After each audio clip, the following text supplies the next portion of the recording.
místo Vy jsme pachatele. vás spoutali, protože nás neposloucháte. Vy se neumíte chovat. Co s váma máme dělat? S váma my se ještě zkusíme nějak spojit. Dobře.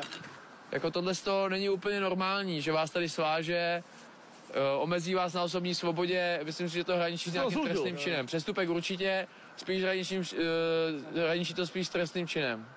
Já bych to nějakým způsobem dořešil. Jste jinak teda schopen sám odejít, jo? Jo, Jste si jistý? Ne, jo. Dobře.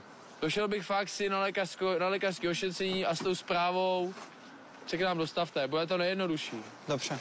Dořešil bych to, nenechal bych to jen tak. Jo. Jo, to pán si to potom bude myslet, že tady takhle bude každýho zadržovat a my sem furt budeme jezdit a on bude furt chodit toho nesprávnýho. Jo. Jo?